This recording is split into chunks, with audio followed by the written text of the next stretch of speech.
The Galactic Council chamber was the largest room Claire Bennett had ever stood in.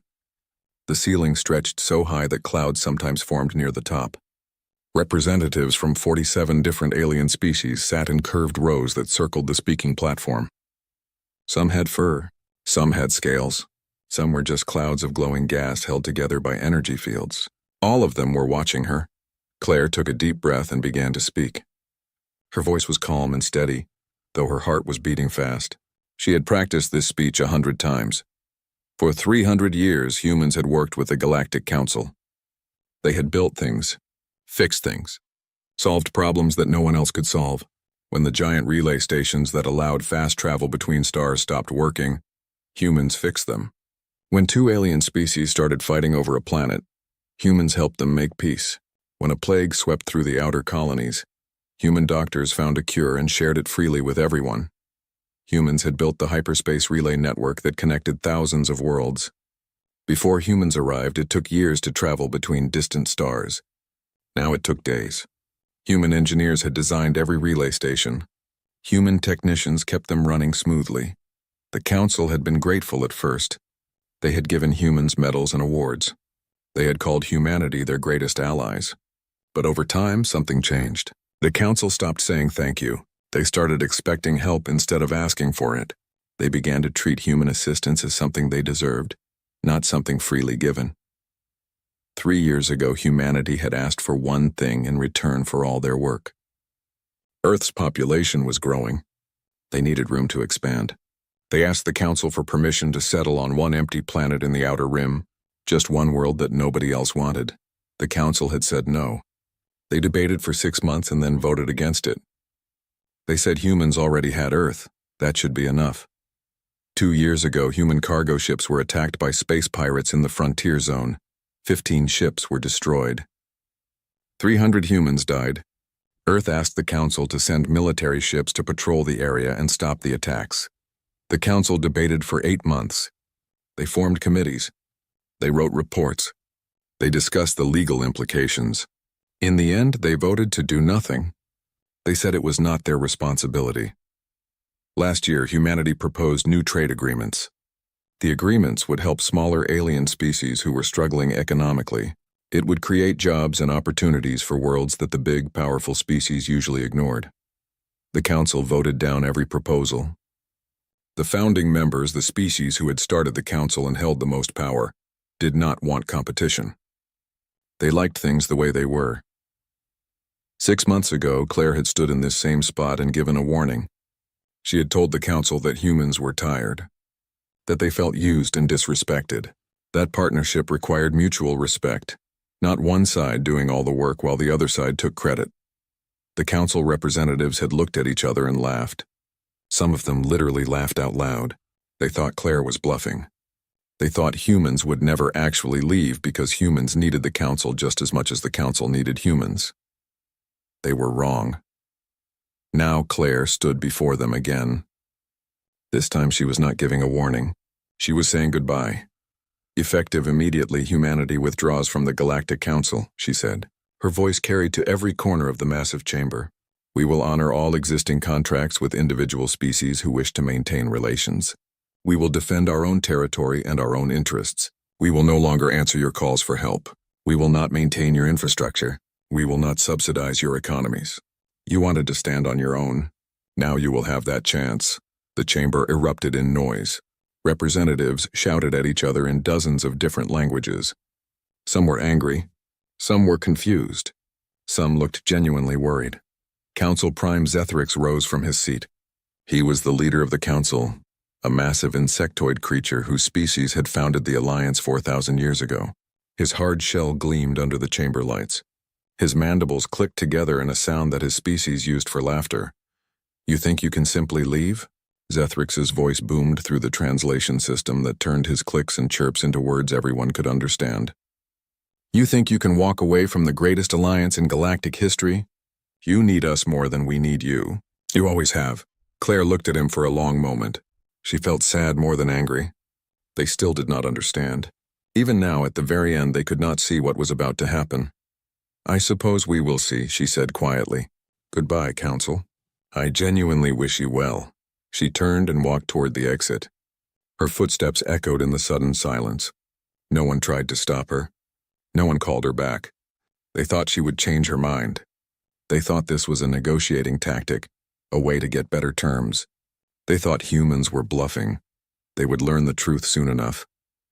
Claire walked out of the chamber and down the long corridor to the docking bay where her shuttle waited. Her assistant, a young man named Jake Morton, stood by the ramp. He looked nervous. "Is it done?" he asked. "It's done," Claire said. "Send the signal." Jake pulled out a small device and pressed a button. The signal went out instantly, traveling through the relay network at faster-than-light speed. It reached every human facility, every human ship, every human diplomat in council space. The message was simple: come home. Within 1 hour, human engineers began shutting down their workstations and packing their tools. Within 6 hours, human diplomats were canceling meetings and booking passage back to Earth. Within 24 hours, human military vessels were leaving their patrol routes and setting course for the Sol system. Within 48 hours, there were no humans left in council space. They left behind everything they had built. The relay station still worked for now. The medical facility still had power. The defense grids were still online. Humans had even left detailed instruction manuals explaining how everything worked, but they had taken something irreplaceable with them. They had taken their knowledge, their creativity, their willingness to solve problems that seemed impossible. They had taken the spark that had held the council together for 3 centuries, and they had left behind silence. In the council chamber, Zethrix looked at the empty space where Claire had stood. For the first time in his long life, he felt a cold knot of doubt forming in his stomach. Around him, other representatives were starting to ask questions. "What do we do now?" someone asked. Zethrix drew himself up to his full height. "We continue as we always have," he declared. "We are the Galactic Council. We have existed for 4,000 years. We will not collapse because one species decided to throw a tantrum. We have engineers of our own. We have scientists and diplomats. We do not need the humans." But even as he spoke, Zethrix wondered if he was telling the truth. Deep down, in a place he did not want to examine too closely, he suspected that they had just made a terrible mistake. The humans had departed quietly, without drama or threats. They had simply packed up and left. Soon the council would learn what that truly meant. Part 2. The First Cracks 3. Weeks after humanity's departure, the Nexus 7 hyperspace relay failed. The relay was one of the oldest in the network, responsible for connecting the dense core worlds of the Council to the agricultural rim colonies. Without it, travel times increased from days to months. Trade ships that normally made weekly runs were forced to take circuitous routes through secondary relays, burning fuel and time. Chief Engineer Voxtal of the Draxian Technical Guild stood before the massive structure, his 4 eyes scanning the diagnostic readouts with growing concern. He had been trained by human engineers 15 years ago, but that training had focused on maintenance, not deep system repairs. "The quantum synchronization matrix is destabilizing," he reported to his team. "We need to recalibrate the harmonic resonators before the entire relay collapses." His assistant, a young Draxian named Kelix, pulled up the technical manual humans had left behind. The document was thousands of pages long, written in precise technical language that had been translated into 73 languages. But translation could only go so far. The concepts themselves were built on human mathematical frameworks that other species had never fully internalized. The manual says we need to adjust the phase variance to match the local gravitational constant. "But I don't understand the calculation method they're describing," Kellick said, frustration evident in his voice. Voxtal tried for 3 days. He followed every instruction, checked every connection, ran every diagnostic. The relay continued to deteriorate.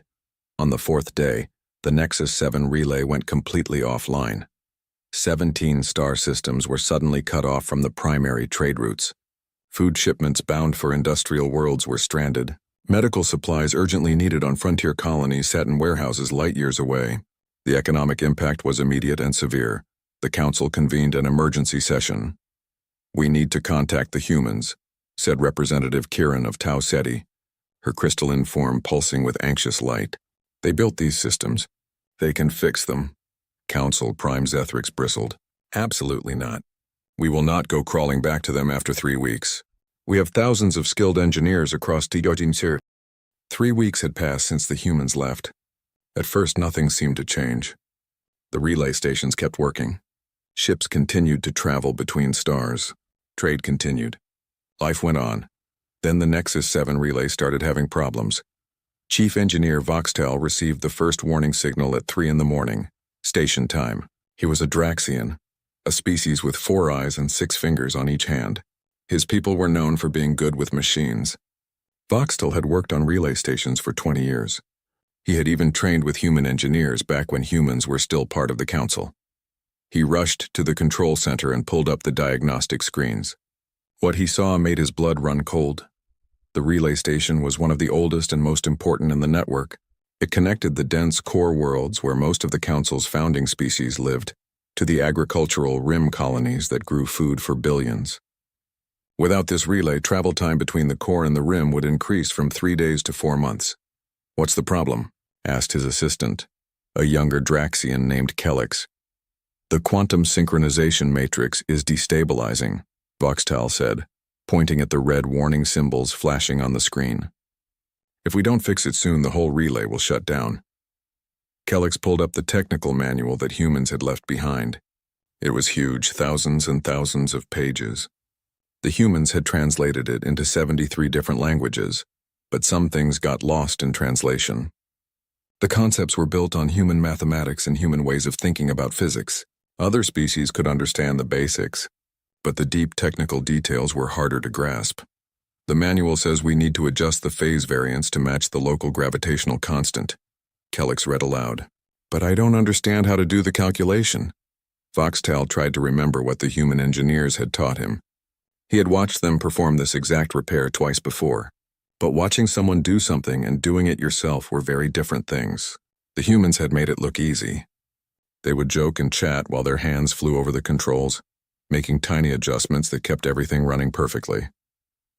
For 3 days, Voxtal and his team worked without sleeping. They followed every instruction in the manual. They checked every connection. They ran every diagnostic test. They did everything exactly as the manual said to do it. The relay continued to get worse. On the 4th day, the Nexus 7 relay went completely offline. One moment it was there, a glowing point of light that ships could use to jump instantly across light years of space. The next moment it was gone, just dead metal and dark screens floating in the void. 17 star systems were suddenly cut off from the main trade routes. Cargo ships carrying food to industrial worlds could not deliver their goods. Medical supplies meant for frontier colonies were stuck in warehouses. Passenger ships carrying thousands of travelers had to find alternate routes that would take months instead of days. The economic impact was immediate. Stock markets crashed on a dozen worlds. Food prices doubled, then tripled.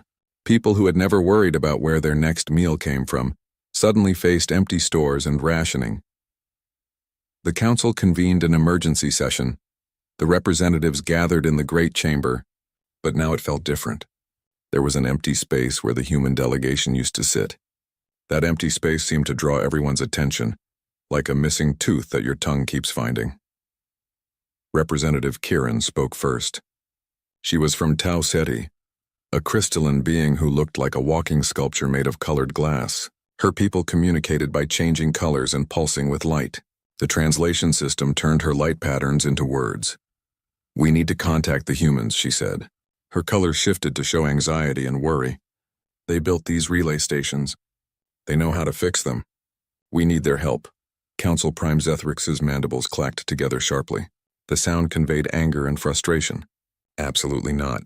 We will not crawl back to them after only 3 weeks. That would show weakness. We have thousands of skilled engineers across the council. We will solve this problem ourselves." "But the manual," Kiran began. "The manual is sufficient," Zethrix interrupted. "We simply need to study it more carefully. Our engineers are intelligent and capable. They will figure it out." The council voted to allocate more resources to the repair effort. They sent the best engineers from 7 different species to work on the problem. They gave them unlimited funding and told them to fix the relay as quickly as possible. But weeks passed, and the relay remained offline. The engineers could not figure out what was wrong. Every time they thought they had found the solution, something else would break. It was like trying to solve a puzzle where all the pieces looked the same. Then more relays started having problems. The humans had maintained the entire network regularly. They replaced parts before they failed. They ran optimization programs that kept everything working at peak efficiency. They caught small problems before they became big problems. Without humans, the network began to decay. One by one, relay stations started showing warning signs. Some could be stabilized with emergency repairs, but they did not work as well as before. Ships took longer to travel between systems. The delay was only a few hours at first, but it added up quickly when you had to make multiple jumps. 5 months after the humans left, the relay network was operating at 40% of its original capacity. What used to take 3 days now took a week. What used to take a week now took a month. The entire galaxy seemed to be slowing down. The economic consequences were severe. Companies that depended on fast shipping went bankrupt. Colonies that imported most of their food faced shortages. Some worlds had riots when food prices became too high for ordinary people to afford. But the relay network was not the only problem. Human engineers had built and maintained thousands of other systems throughout Council space. Medical diagnostic machines stopped working. Water purification plants broke down. Climate control systems failed. Every day brought a new crisis. The Council's own engineers tried to keep up with the repairs, but there were simply too many problems. And without the deep technical knowledge that humans possessed, many repairs were temporary at best. Things would work for a while, then break again. The Council began to realize how much work the humans had been doing. All those human technicians and engineers who had seemed to be everywhere, always tinkering with something, always running maintenance checks, had been holding everything together. Their absence was like pulling out the support beams of a building. For a while, nothing seemed to change. Then everything started to collapse. In the Council chamber, the debates grew more heated. Some representatives wanted to contact Earth immediately and apologize. Others insisted that would be humiliating.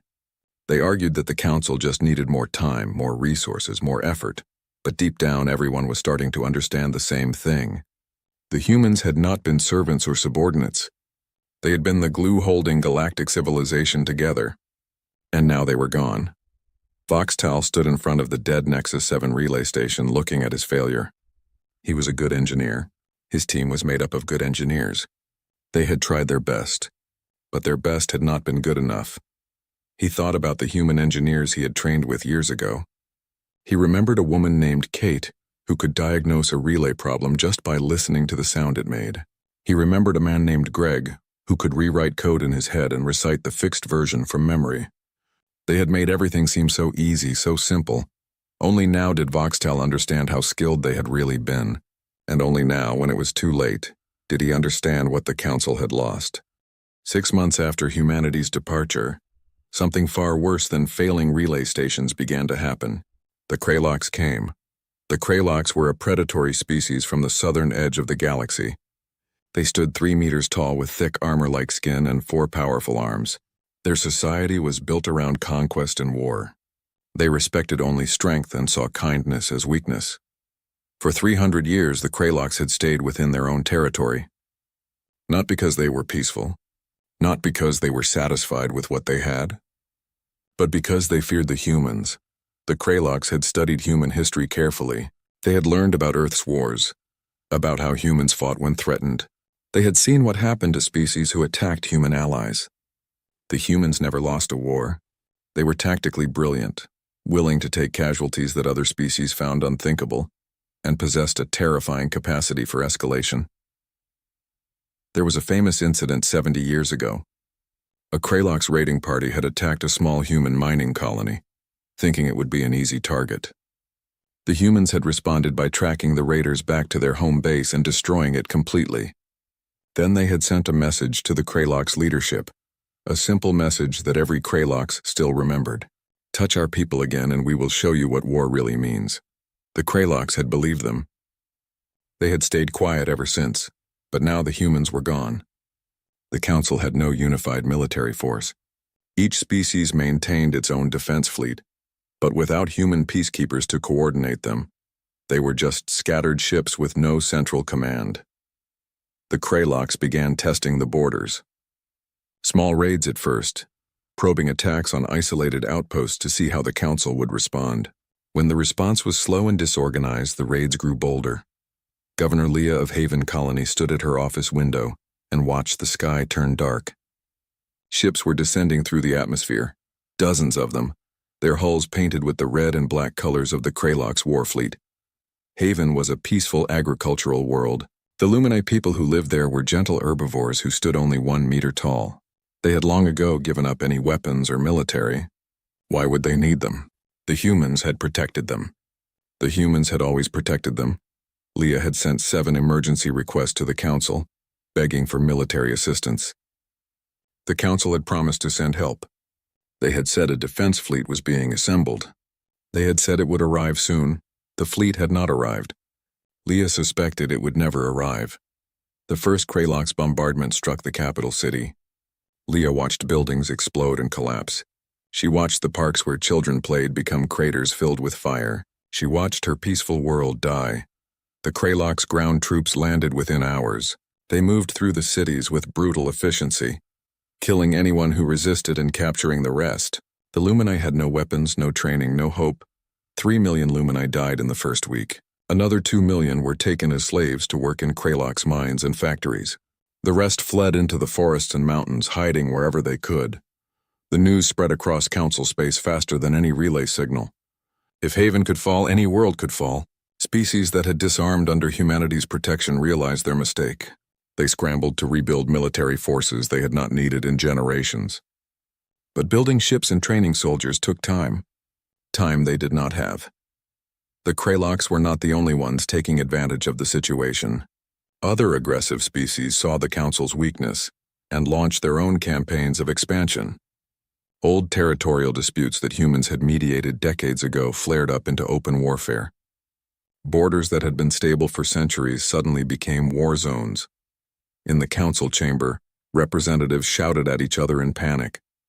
The united front they had once presented was crumbling. Species blamed each other for the crisis.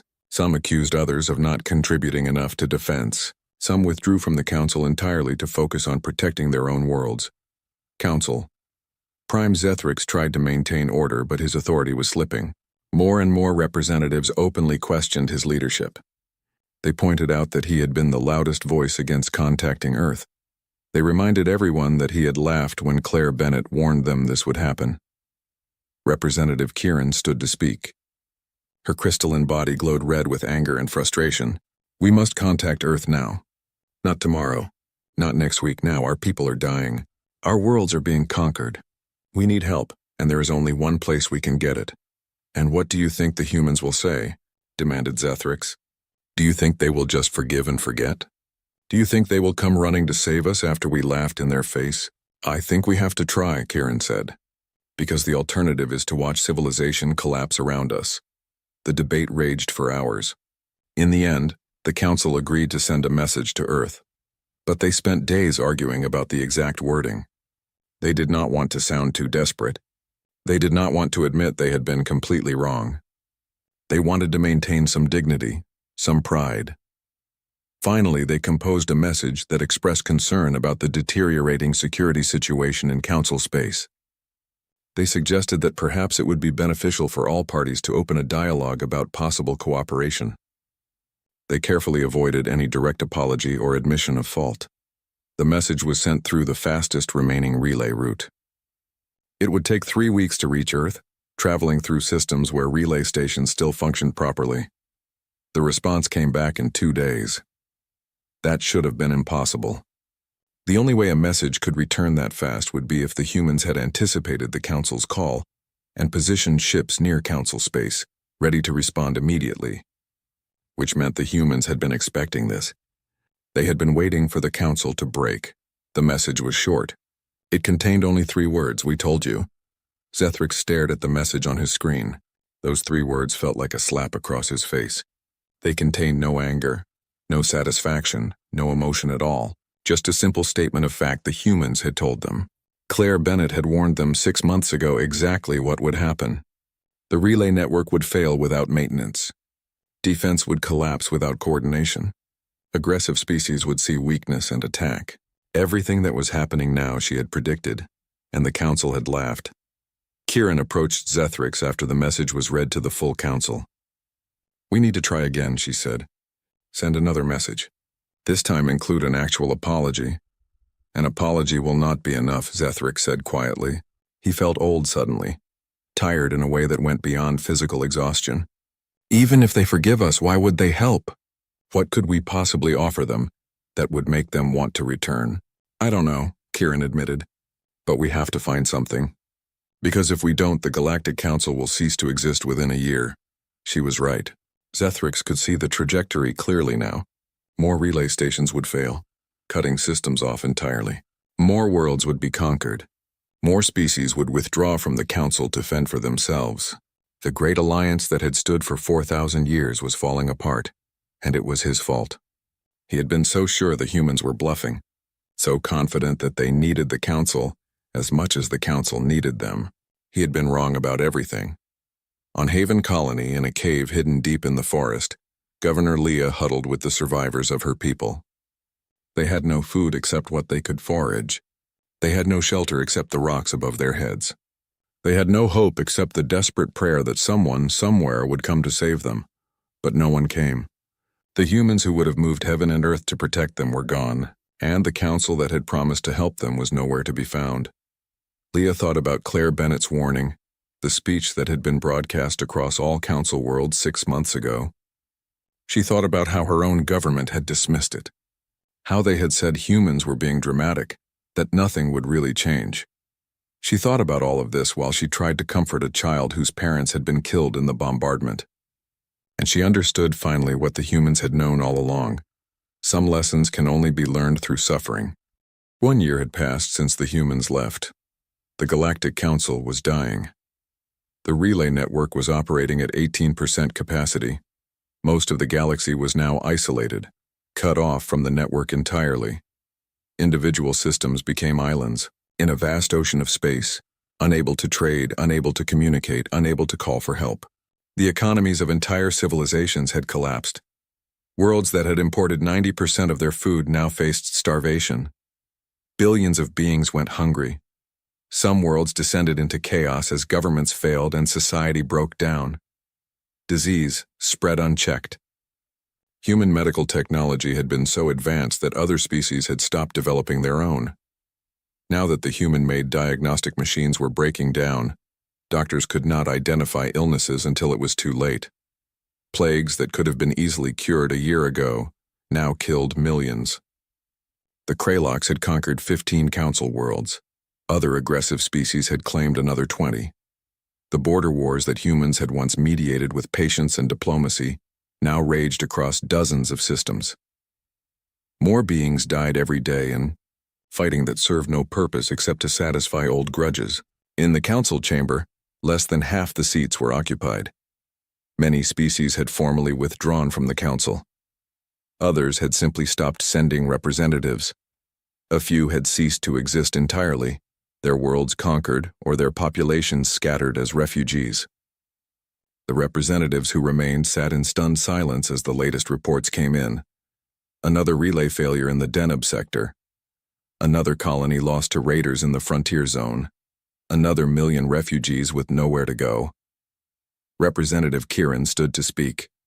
Her crystalline body had lost its shine. She looked dull and gray like a light slowly going out. "We are out of options," she said. "We must go to Earth, not to send a message. We must go in person. We must apologize face to face. We must beg if that is what it takes." For once, no one argued with her. Even Council Prime Zethric remained silent. His pride, which had seemed so important a year ago, now felt like a joke. What good was pride when your civilization was collapsing around you? "I will go," Zethric said finally. The words came hard, like pulling teeth. "I will lead the delegation to Earth. I will apologize. I will ask for help." The council voted unanimously to send a delegation. They had nothing left to lose. The journey to Earth took 2 months. What would have been a 3-day trip, when the relay network functioned properly, now required dozens of jumps through failing stations and long stretches of slower-than-light travel. The delegation had time to think about what they would say, time to rehearse their apologies, time to wonder if the humans would even listen.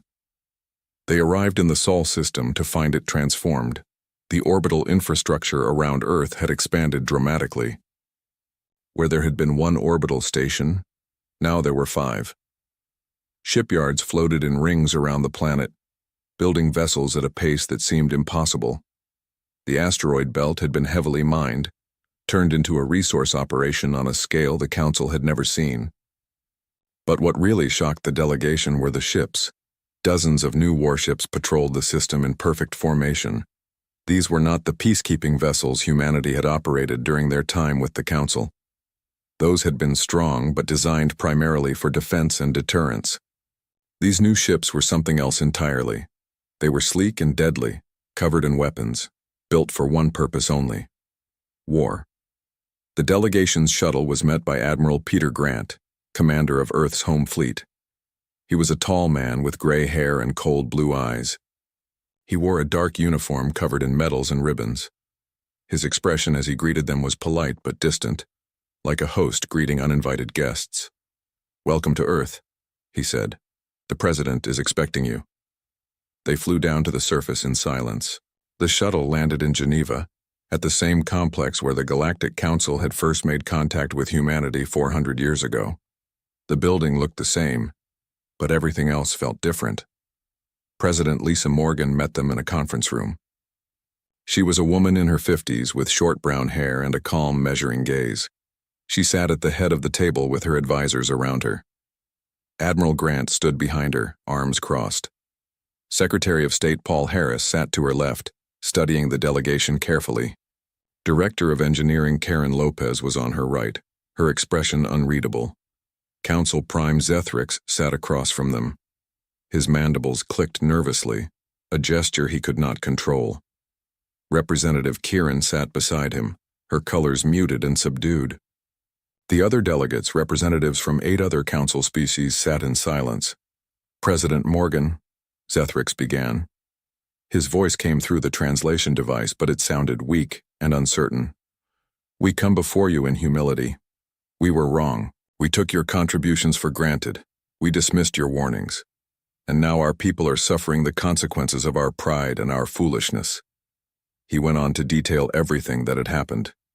The failing relay network, the economic collapse, the wars and conquests, the deaths of billions, the collapse of civilization across large parts of the galaxy. He held nothing back.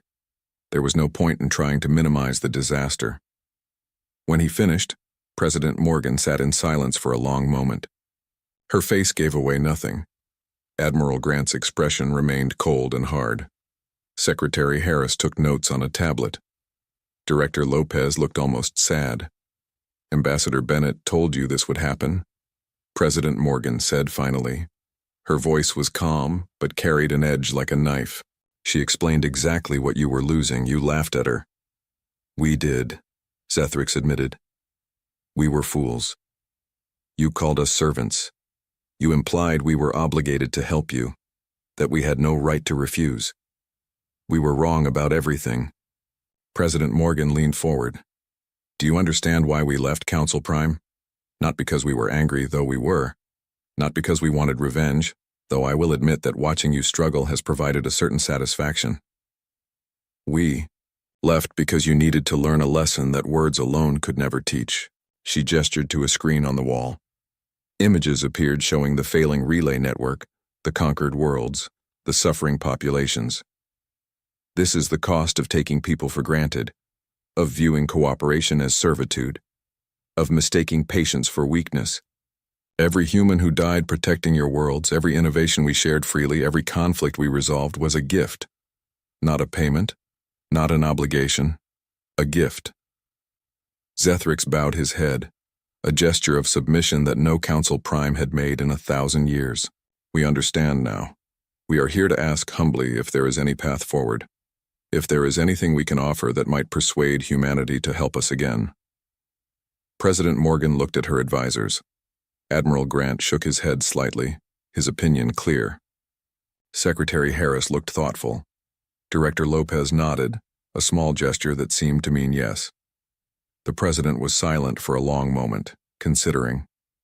Finally, she spoke. "There might be a way, but it will not be a return to how things were. The relationship would need to be fundamentally different. We will not be your servants. We will not be taken for granted again. If we help you rebuild, it will be as equals, as partners, with proper compensation and proper respect. Do you understand? Yes, Zethric said, immediately. Whatever terms you require, we will meet them. I hope that is true, President Morgan said. Because our terms will not be easy. They will require fundamental changes to how the Council operates, changes that will be difficult for many of your species to accept. We will accept them, Kieran said, speaking for the first time. Her colors pulsed with desperate hope. We have no choice. Without your help, the Council will cease to exist within another year. Our people will die by the billions. Whatever. You ask however hard your terms, they cannot be worse than what we face now. President Morgan nodded slowly. Then let us begin negotiations. I warn you now, this will take time. Months, perhaps. And we will not rush. We will do this properly, with clear agreements that protect both our interests and yours. We have time, Zethric said, though he was not sure if that was true. We will stay as long as necessary. As the first session of negotiations began, Zethric felt something he had not felt in a year. A small, fragile thing that he was almost afraid to acknowledge. Hope. Maybe, just maybe, there was a way to save what remained of galactic civilization. But the price would be high, and he had no doubt that humanity would make sure they paid it in full. The negotiations took 3 months. 3 long, difficult months where every word was debated, every term examined from every angle, every agreement written and rewritten until both sides were satisfied. The humans were not cruel, but they were firm. They knew their value now. They knew what would happen if they simply returned to the old arrangement. So they made sure the new agreements protected their interests while also giving the Council a chance to survive. The terms were harsh, but fair. The Galactic Council would be restructured from top to bottom. Earth would hold a permanent seat with veto power over any Council decision that affected human interests. No longer would humanity be bound by decisions they had no say in making. Human engineers would return to repair and maintain the relay network, but they would be paid market rates for their work. Real money, not just medals and honorary titles. And the contracts would be clear. If the Council failed to pay, or if they started taking human work for granted again, the contracts could be terminated immediately. Human peacekeeping forces would resume operations, but only in defense of species who signed individual mutual defense treaties with Earth. Those treaties required something important. The species being protected had to maintain their own military forces and contribute to collective defense. No more would humanity fight alone while other species disarmed completely and depended on human protection. Most significantly, humanity would be granted colonization rights to any unclaimed worlds they wished to settle. They would not need Council approval. They would not need permission from anyone. If a planet was empty and Earth wanted it, Earth could have it. This was the price for 300 years of being denied room to grow. When the final agreement was presented to the remaining Council members, there was outrage from some quarters. The founding species, those who had held power for 4,000 years, complained that the terms were too favorable to humanity. They said Earth was taking advantage of the situation. They said it was humiliating to give so much power to a species that had only been in space for 500 years. Council Prime Zethric listened to all the complaints. Then he stood and spoke in a voice that carried through the chamber. We can accept these terms, or we can refuse them and continue on our current path. If we refuse, the relay network will continue to fail. More worlds will be conquered. More billions will die. The Council will collapse completely within a year. Is that preferable to accepting terms that treat humanity as an equal rather than a servant? The chamber fell silent. When the vote was called, the terms were accepted by a large majority. Those who voted against were mostly representatives of species whose worlds were still relatively safe, who had not yet faced the full consequences of humanity's absence. The treaty was signed on a spring day in Geneva. Admiral Claire Bennett came out of retirement to witness the ceremony. She had not expected to live to see this day. She stood in the observation gallery, watching as President Morgan and Council Prime Zethric placed their marks on the agreement. After the ceremony, Zethrix found Claire standing alone, looking out at the mountains in the distance. He approached slowly, uncertain if she would want to speak with him. "Ambassador Bennett," he said, using her old title. "May I have a moment of your time?" Claire turned to face him. Her hair was grayer than it had been a year ago, but her eyes were still sharp and clear. "Of course, Council Prime. You were right," Zethrix said simply. "About everything. I wanted you to know that I understand that now." "I take no pleasure in being right," Claire said, and she meant it. "I wish you had listened before so many had to suffer." "I know. That is what makes you dangerous," Zethrix said. "We thought your kindness was weakness. We thought your patience meant you would tolerate anything. We were wrong about everything." "Not everything," Claire corrected gently. "You were right that we needed each other. You were just wrong about the nature of that need. You thought you were hiring workers. You were actually making friends. And you treated friends like servants." Zethrix was silent for a moment, his mandibles clicking softly. "My people have a saying. The predator never appreciates the prey until the hunt becomes difficult. We never appreciated what you were doing because it looked so easy. Only when it was gone did we understand its true value." Claire nodded slowly. "Then maybe something good has come from this after all. If both our peoples remember this lesson, maybe the next 3 centuries will be better than the last." "I hope so, Ambassador. I truly hope so."